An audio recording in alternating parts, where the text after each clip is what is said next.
इस लेक्चर में हम एमडीकेट फिजिक्स के इलेक्ट्रॉनिक्स चैप्टर को कंप्लीटली कवर करेंगे कीप्स एमडीकेट के बुक से। चलिए स्टार्ट करते हैं। क्वेश्चन नंबर 1 कहते हैं कि the applied input AC power to a half wave rectifier is 100 watts. एक हाफ वेव रेक्टिफायर को हम इनपुट पावर देते हैं, वो 100 वाट्स है। The DC output power obtained is 40 watts. What is the rectification efficiency. Efficiency को हमने find करना है। आउटपुट जो है वो 40 वाट्स है और इनपुट 100 वाट्स है। यहाँ पर एक और चीज नोट करें, इनपुट के साथ एसी लिखा है और आउटपुट के साथ डीसी लिखा है। तो रेक्टिफायर का चैप्टर है या रेक्टिफायर का टॉपिक इंक्लूड है सिलेबस में। रेक्टिफायर क्या करते हैं, एसी को डीसी में कन्वर्ट करता है। ये टर्म्स बार बार यूज होंगे, इसलिए याद रखिए कि रेक्टिफायर एसी करंट को यानी अल्टरनेटिंग करंट को डायरेक्ट करंट में कन्वर्ट करना है।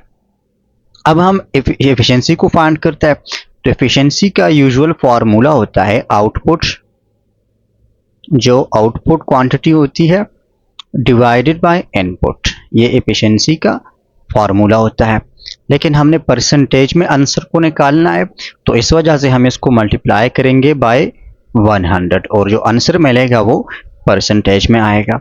आउटपुट पावर कितना है, 40 है, इनपुट 100 है, मल्टीप्लाई बाय 100 करेंगे तो 100 के साथ कैंसिल हो जाएगा और रह जाएगा सिर्फ 40%। तो ये इसकी एफिशिएंसी है। आउटपुट को इनपुट पर डिवाइड करके 100 से मल्टीप्लाई करें। क्वेश्चन 2 है the ripple factor indicates the number of ripples in the output voltage. ठीक है, रिपल फैक्टर जो है वो डीसी आउटपुट में नंबर ऑफ रिपल्स को इंडिकेट करता है। इस पर थोड़ा सी बात करते हैं कि रिपल फैक्टर क्या चीज है। देखिए, एक रेक्टिफायर जो होता है, इससे हमारे आगे के क्वेश्चन सॉल्व हो जाएंगे। रेक्टिफायर क्या करता है, वो एसी करंट को डायरेक्ट करंट, अल्टरनेटिंग करंट को डीसी करंट में कन्वर्ट करता है। और ये कैसे करता है, by the use of diode. वो एक डायोड को यूज करता है। डायोड क्या चीज है, डायोड का ये एक सिंबल है, इसको देखे थोड़ा सा। ये डायोड का सिंबल है, ये एक सेमीकंडक्टर डिवाइस है जो कि सेमीकंडक्टर से बना होता है और इलेक्ट्रॉनिक सर्किट्स में यूज होता है। ये डिवाइस, इसका ये एंड पॉजिटिव होता है और ये एंड इसका नेगेटिव होता है।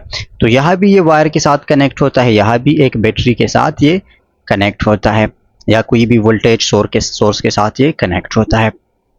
अब ये डायोड क्या करता है, इस डायोड की एक स्पेशल प्रॉपर्टी है, और वो स्पेशल प्रॉपर्टी ये है कि जब ये फॉरवर्ड बायस में हो, फॉरवर्ड बायस मतलब कि हम बैटरी का या करंट का, अल्टरनेटिंग करंट का पॉजिटिव टर्मिनल इस डायोड के पॉजिटिव टर्मिनल के साथ कनेक्ट करें, तो हम कहते हैं कि this is in forward bias. ठीक है, बायस का मतलब कि जब डायोड को किसी बैटरी के साथ या किसी वोल्टेज सोर्स के साथ कनेक्ट करें तो हम उसको बायस बोलते हैं। ऑन द अदर हैंड, अगर बैटरी के नेगेटिव टर्मिनल को इसके पॉजिटिव के साथ कनेक्ट करें, मतलब टर्मिनल्स को हम रिवर्स करें, तो फिर हम उसको रिवर्स बायस बोलते हैं। अब डायोड की प्रॉपर्टी ये है कि जब ये फॉरवर्ड बायस में होता है, फॉरवर्ड बायस में, तो इसका रेजिस्टेंस लो होता है। ये करंट को कोई रेजिस्टेंस अलाउ नहीं करता, इसका रेजिस्टेंस मिनिमम होता है या लो होता है, और ये मैक्सिमम करंट को ये अलाउ करता है। करंट इससे फ्लो करता है जब ये फॉरवर्ड बायस में होता है।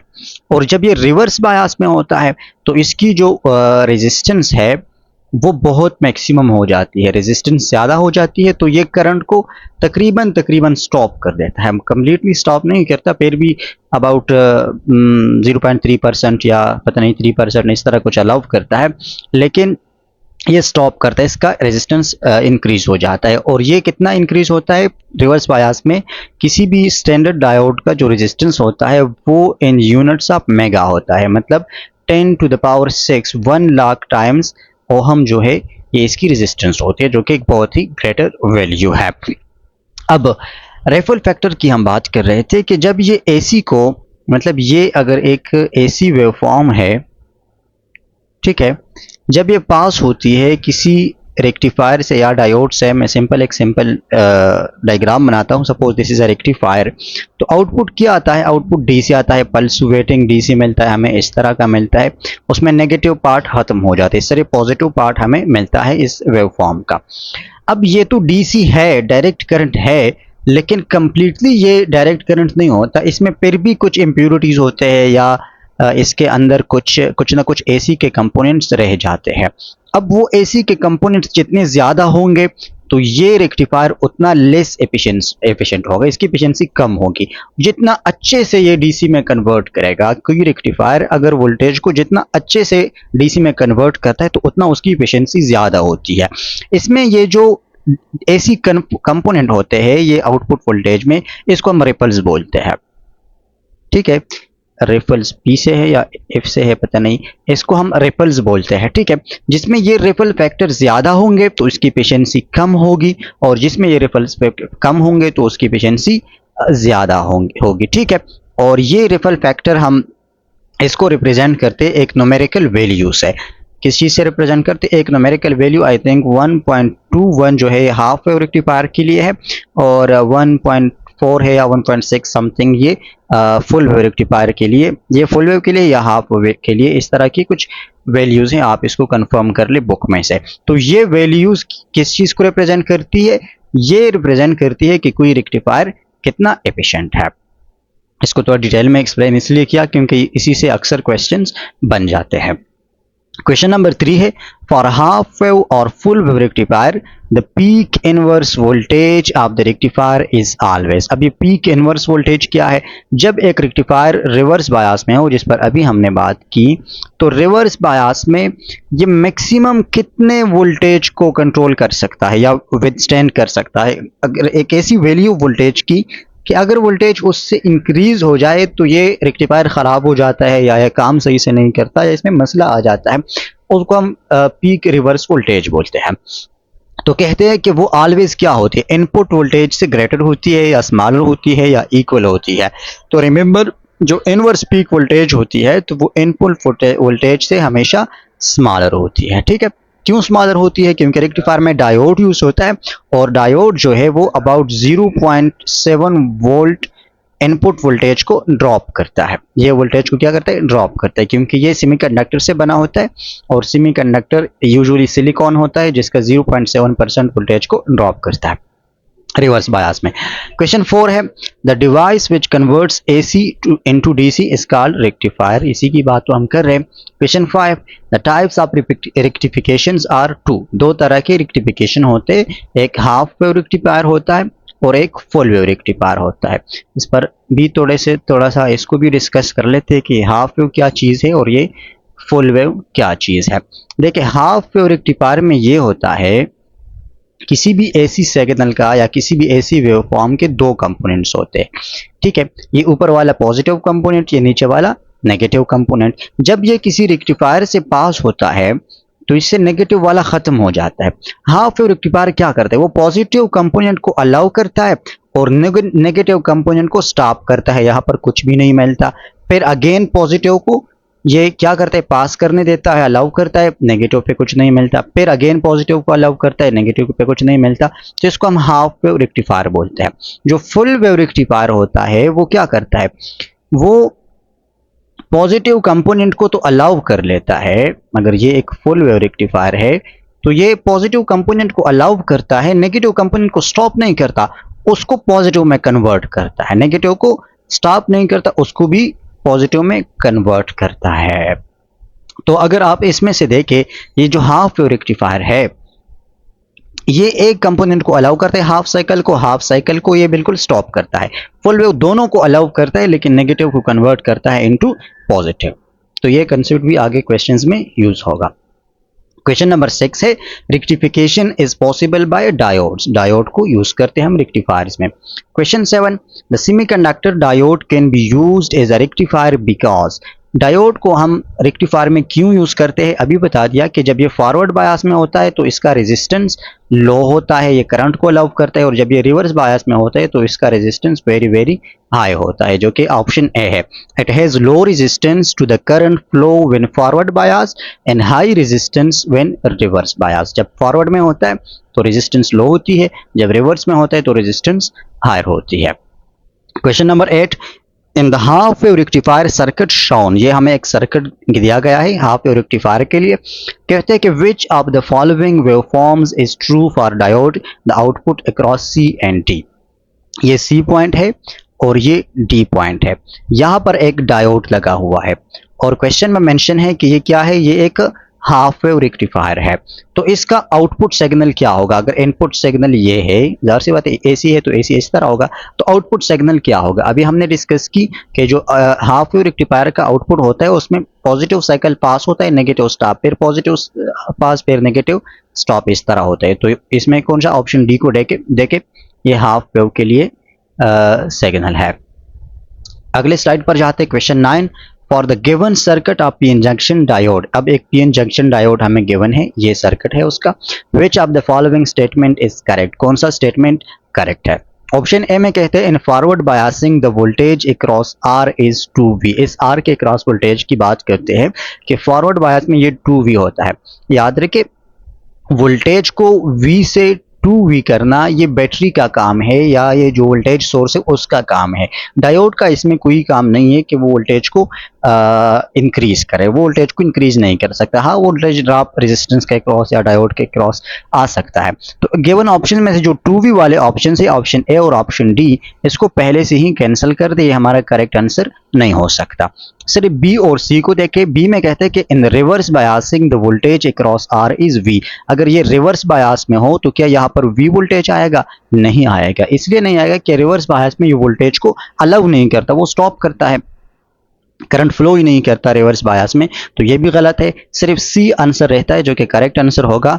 Obviously in forward biasing the voltage across R is V, अगर ये फॉरवर्ड बायस हो तो ये कंप्लीटली वी, यहाँ पर आपको इसको जो है ना वी वोल्टेज मिलता है, तो यहाँ पर भी ये वी वोल्टेज को ही अलाउ करेगा फॉरवर्ड बायस में, रिवर्स बायस में वो स्टॉप करेगा। क्वेश्चन 10 है the simplest type of rectification noun is half wave rectification. Half wave rectification को सिंपलेस्ट इसलिए बोला है क्योंकि इसमें सिर्फ एक डायोड यूज होता है, सिर्फ एक डायोड। आप कोई भी वायर ले ले जिसमें करंट फ्लो करता हो और उसमें एक डायोड यहाँ पर कनेक्ट कर दे, तो बस ये हाफ वेव रेक्टिफायर हो जाएगा। फॉरवर्ड बायस में कनेक्ट कर दे, इसका ये जो एसी यहाँ पर आता है ना, ये यहाँ पर आपको डीसी मिलेगा। ये बहुत सिंपलेस्ट है। Half wave rectification is obtained by, ये कैसे हमें मिलता है? डायोड को यूज करने से मिलता है। ऑप्शन बी है suppressing half wave of AC by using diode. Diode को यूज करते हैं तो हाफ वेव जो है एसी की वो स्टॉप हो जाती है या सप्रेस हो जाती है और हाफ वेव पास होती है। Question 11, output of half wave rectifier is suitable only. Remember half wave rectifier में हम सिर्फ हाफ सिग्नल को पास करते हैं, तो हाफ सिग्नल को पास करते हैं, हाफ को स्टॉप करते हैं डायोड, तो इसकी जो वोल्टेज की वैल्यू होती है वो डिक्रीज हो जाती है हमें या रिड्यूस हो जाती है, मिनिमम वोल्टेज मिलता है, ज़्यादा नहीं होता। तो ये हम सिर्फ और सिर्फ बैटरीज के चार्जिंग के लिए यूज़ करते हैं या स्मॉल एप्लीकेशंस के लिए हम इसको यूज़ कर सकते हैं। ज़्यादा इसमें जो बाकी अब रेडियो को चलाने के लिए या for running a DC motor, इनके लिए हम इसको यूज़ नहीं कर सकते। We can only use it for charging batteries. Question 12 है during the interval from 0 to T/2 the forward bias diode offers. अगर डायोड फॉरवर्ड बायस में है तो वो फर्स्ट हाफ साइकिल के साथ क्या करता है? 0 to T/2 का मतलब क्या है? फर्स्ट हाफ साइकिल, और फर्स्ट हाफ साइकिल क्या होता है? वो पॉजिटिव होता है। तो ये इस पॉजिटिव हाफ साइकिल को क्या करते हैं? लो रेजिस्टेंस ऑफर करता है और करंट को मुकम्मल पास कर देता है। तो option a very small resistance, ये ठीक है, बहुत ही लो रेजिस्टेंस इसको ऑफर करती है। बाकी ऑप्शंस देखें, ऑप्शन बी में कहते हैं हाई रेजिस्टेंस ये फॉरवर्ड बायस में ऑफर करता है या रिवर्स बायस में ऑफर करता है, या फॉरवर्ड बायस में हाई रेजिस्टेंस क्या करता है? सेकंड हाफ वेव को, मतलब जो नेगेटिव हाफ वेव है इसको हाई रेजिस्टेंस ऑफर करती है। ऑप्शन सी है स्मॉल करंट फ्लो, नहीं, रेजिस्टेंस कम होगी तो करंट फ्लो ज्यादा होगी, और डी है जीरो रेजिस्टेंस, ये तो पॉसिबल नहीं है। ये हो गए 12 क्वेश्चन। क्वेश्चन नंबर 13 कहाँ चला गया? ये तो 12 है ना, चलो 13 इसमें मिसिंग है, बस छोड़े। Question 14, the most common device used as filter as. अभी जो मैंने आपको बात की कि फिल्टर क्या चीज़ है, इस पर बात करते हैं कि जो एसी को अगर एक रेक्टिफायर डीसी में कन्वर्ट करता है तो वो कंप्लीटली डीसी नहीं होता, वो पल्सवेटिंग डीसी होता है, ये कि इस तरह होता है। अब इसको हम पल्सवेटिंग डीसी बोलते हैं। ये एक वैल्यू इसकी नहीं है, स्मूथ नहीं है, तो इसको स्मूथ करने के लिए, स्मूथ हम इसको बोलते हैं, ठीक है। ये जो है ना, ये कंप्लीटली एक डायरेक्शन में, कंप्लीटली डीसी या प्योर डीसी जिसको हम बोलते हैं, ये प्योर डीसी नहीं होता, ठीक है। दिस इज प्योर डीसी, ये प्योर डीसी नहीं होता। तो इस पल्सवेटिंग डीसी को प्योर डीसी में कन्वर्ट करने के लिए, या इन अदर वर्ड्स हम कहते हैं कि स्मूथ करंट में कन्वर्ट करने के लिए, हम एक सर्किट को यूज करते हैं जिसको हम क्या बोलते हैं, फिल्टर यूज करते हैं। और फिल्टर सर्किट में हम क्या कौन सी कंपोनेंट यूज करते हैं, कैपेसिटर को यूज करते हैं। कैपेसिटर को एज अ फिल्टर यूज किया जाता है to convert pulsating DC into a smooth DC. Question 15 है, the method by which only one half of AC cycle is converted into direct current is called half wave rectification। बहुत बात हमने की कि half wave rectification में सिर्फ एक half cycle वो डीसी में कन्वर्ट होती है, दूसरे को स्टॉप किया जाता है। 16 है, if time period of input t is t and the full wave rectifier circuit, then period of the pulsating output of the circuit will be।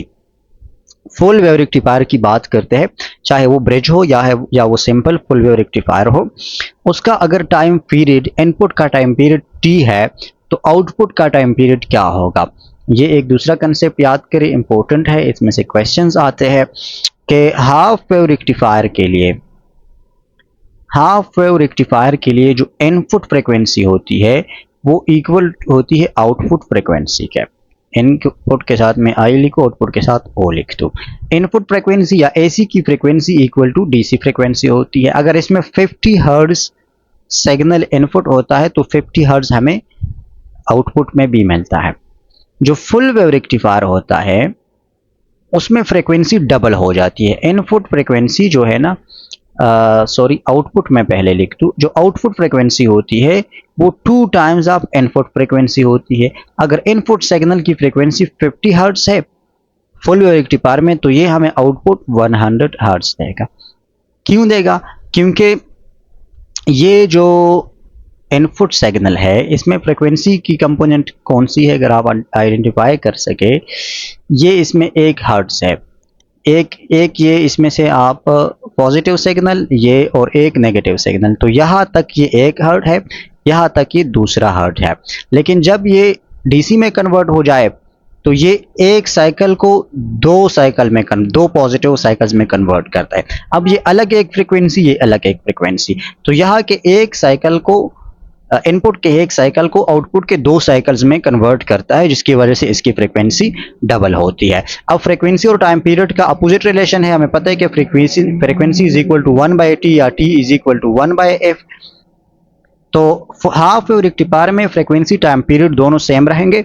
Full wave rectifier में फ्रीक्वेंसी डबल होती है तो time period t/2 हो जाएगी, क्योंकि inversely related है। Full wave rectifier में time period output की वो t/2 होगी। अब आपसे इसकी वैल्यूज भी पूछे जा सकते हैं, क्वेश्चन में आ सकता है कि इनपुट की जो टाइम पीरियड है वो 0.5 सेकंड्स है, तो आउटपुट की टाइम पीरियड क्या होगी, तो 0.5 का हाफ होगा जो कि 0.25 सेकंड्स बनता है। क्वेश्चन 17 है, an bridge rectifier how many diodes conduct during each half cycle of input AC. Bridge rectifier में 4 डायोड्स यूज होते हैं, ठीक है, 4 डायोड्स यूज होते हैं और हर हाफ साइकिल में 2 डायोड जो है वो करंट को कंडक्ट करते हैं, 2 डायोड जो है वो करंट को स्टॉप करते हैं। इस तरीके से वो एसी को डीसी में कन्वर्ट करते हैं। तो याद रखें, हाफ साइकिल में 2 जो है वो करंट को कंडक्ट करते हैं, फिर 2 जो है वो नेक्स्ट हाफ साइकिल में कंडक्ट करेंगे। क्वेश्चन 18 है, and if a full wave rectifier circuit is operating from 50 hertz. अगर एक फुल वेव रेक्टिफायर है और वो ऑपरेट करते 50 हर्ट्ज पर, मतलब इनपुट फ्रीक्वेंसी 50 हर्ट्ज है, the fundamental frequency in the ripple will be, ripple का मतलब आउटपुट फ्रीक्वेंसी, तो इसकी आउटपुट फ्रीक्वेंसी क्या होगी, वो डबल होगी, तो 100 हर्ट्ज हो जाएगी। Next question number 19, In figure, the input is across the terminal A and C and the output is across B and D, then the output is A and C. ये A वाला component है, ये C है, तो इन दोनों के between input है, यहाँ पर हमने इनपुट को दिया है, तो आउटपुट हमें यहाँ पर मिलता है अक्रॉस B एंड D। ये यहाँ पर हमें आउटपुट मिलता है B एंड D के अक्रॉस। तो आउटपुट क्या होगा, वो हाफ वेव रेक्टिफायर होगा या फुल वेव रेक्टिफायर होगा। ये जो आपको डायग्राम गिवन है ये ब्रिज वेव रेक्टिफायर की डायग्राम है या ब्रिज रेक्टिफायर की डायग्राम है, और ब्रिज रेक्टिफायर भी एक फुल वेव रेक्टिफायर होता है, तो इस वजह से input AC full wave rectifier होगी, ऑप्शन बी ये फुली रेक्टिफाई होगी। क्वेश्चन 20 है, to reduce ripples in the input of bridge rectifier we should use filter circuit. हमने इसको एक्सप्लेन कर दिया कि रिपल्स को डिक्रीज करने के लिए हम फिल्टर सर्किट को यूज करते हैं। Question 21, in full wave rectification the output DC voltage across the load is obtained from. Full wave rectification में जो हमें आउटपुट डीसी मिलती है वो कहाँ से आती है, ऑप्शन ए है the positive half cycle of input AC. सिर्फ पॉजिटिव हाफ साइकिल से आती है, नहीं, सिर्फ हाफ साइकिल से हाफ वेव रेक्टिफिकेशन में आती है, फुल वेव में दोनों से आती है, तो option be the complete cycle of input AC, complete cycle को ये डीसी में कन्वर्ट करता है। क्वेश्चन 22 है, in the following figure, again हमें यहाँ पर एक ब्रिज रेक्टिफायर की फिगर गिवन है और क्वेश्चन हमें पूछता है कि इसमें से D1 and D1 D2 diodes को रिप्रेजेंट करते हैं, तो कौन से डायोड जो है वो साइमल्टेनियसली मतलब at the same time conduct करते हैं। अभी बता दिया कि दो डायोड जो है वो ईच हाफ साइकिल में साइमल्टेनियसली कंडक्ट करते हैं। ये दो डायोड्स कौन से होते हैं, ये अपोजिट डायोड्स होते हैं, जो एक दूसरे के अपोजिट लगे होते हैं वो साइमल्टेनियसली कंडक्ट करते हैं। अब यहाँ पर आपको नजर नहीं आ रहा, लेकिन D1 और D3 ऑप्शन ए में और ऑप्शन सी में D1 और D2 ये एक दूसरे के अपोजिट है। ये फिगर स्मॉल नज़र आ रहा है, जब आप एग्जाम में बैठेंगे तो फिर बड़ा बड़ा नज़र आएगा, तो वहाँ पर आप लोग देखें कि जो अपोजिट दो डायोड्स होते हैं वो सिमल्टेनियसली करंट को कंडक्ट करते हैं, तो ऑप्शन डी करेक्ट है। Question 23, output voltage of rectifier is not smooth. Output smooth नहीं होता, बिल्कुल नहीं होता। It can be made smooth by using a circuit known as filter circuit. 3 question यहाँ से हो गए इस एक कंसेप्ट के ऊपर। लास्ट पेज है हमारे साथ, अगेन हमें एक ब्रिज वेव रेक्टिफायर की डायग्राम गिवन है। In the diagram diodes are arranged for full wave rectification. ये फुल वेव रेक्टिफायर है, ठीक है। Where input alternating voltage must be applied, ठीक है। तो इसमें हम इनपुट को कहाँ पर अप्लाई करते हैं, इस सर्किट में ब्रिज रेक्टिफायर में हम इनपुट को कहाँ पर अप्लाई करते हैं। देखिए, जो दो अपोजिट डायोड्स होते हैं, अगेन वही वाला कंसेप्ट है, इनमें से जो दो अपोजिट डायोड्स होते हैं तो उनके टर्मिनल्स के अक्रॉस हम इनपुट को अप्लाई करते हैं। या तो हम ये ए है, ये इसको मैं बड़ा बड़ा लिख दूँ, ये ए है, ये बी है, ये सी है और ये डी है। तो या तो हम ए और सी के अक्रॉस अप्लाई करेंगे इनपुट को, या बी और डी के अक्रॉस अप्लाई करेंगे, बस, बाकी तो अपोजिट नहीं है ना। या बी डी या ए सी हमारा करेक्ट आंसर होगा, तो ए सी ऑप्शन सी है, बी डी ऑप्शन बी है, तो दोनों करेक्ट आंसर है, ठीक है। इसमें ए एंड सी और बी एंड डी, ठीक है। बी एंड डी करेक्ट नहीं है, ठीक है, क्योंकि यहाँ पर अगर आप देखें बी की तरफ से अगर आप जाए तो ये जो डायोड लगा हुआ है ये फॉरवर्ड बायस में है, और ये जो दूसरा डायोड लगा हुआ है ये भी फॉरवर्ड बायस में है, तो दोनों अपोजिट बायस नहीं है, दोनों सेम बायस्ड है, तो यहाँ पर हम इनपुट को अप्लाई नहीं करेंगे। इनपुट हम वहां पर अप्लाई करेंगे जहां पर दोनों डायोड्स अपोजिट हो। ए और सी के क्रॉस देके ए से इस तरफ जाए तो ये फॉरवर्ड बायस में है और ये वाला रिवर्स बायस में है, तो यहाँ पर ए एंड सी के अक्रॉस हम इनपुट को अप्लाई करेंगे। क्वेश्चन 25 है, the basic reason why a full wave rectifier has a twice the efficiency of a half wave rectifier is that. Full wave rectifier की फ्रीक्वेंसी हाफ वेव रेक्टिफायर के double क्यों होती है, क्योंकि वो दोनों हाफ साइकिल्स को आउटपुट में कन्वर्ट करती है, तो ऑप्शन डी है। इट्स आउटपुट फ्रीक्वेंसी नहीं है, ये भी ठीक है लेकिन ये नहीं है। It utilizes both half cycle of the input, option B, ये दोनों हाफ साइकिल्स को यूटिलाइज करती है। क्वेश्चन नंबर 27 है, if a half wave rectifier is used to convert 50 Hz AC into DC, then the number of pulses present in rectifier voltage. number of pulses को हम क्या बोलते हैं, फ्रीक्वेंसी बोलते हैं। तो अगर इनपुट फ्रीक्वेंसी 50 Hz है, आउटपुट फ्रीक्वेंसी क्या होगी, हाफ वेव रेक्टिफायर है तो सेम होगी, वो भी 50 Hz ही होगी। क्वेश्चन 28 है, लास्ट क्वेश्चन है, the output from a full wave rectifier is, full wave rectifier का आउटपुट क्या होता है, वो पल्सवेटिंग डीसी होता है, चाहे हाफ वेव है चाहे फुल वेव है, जो हमें डीसी मिलता है वो पल्सवेटिंग डीसी होता है। और इसको स्मूथ बनाने के लिए हम क्या चीज़ यूज़ करते हैं, फिल्टर सर्किट यूज़ करते हैं। और फिल्टर सर्किट किस चीज़ से बना होता है, वो कैपेसिटर से बना होता है। तो ये चीज़ें आप लोग याद रखें। आई होप समझ आई होगी। मिलते हैं नेक्स्ट लेक्चर में।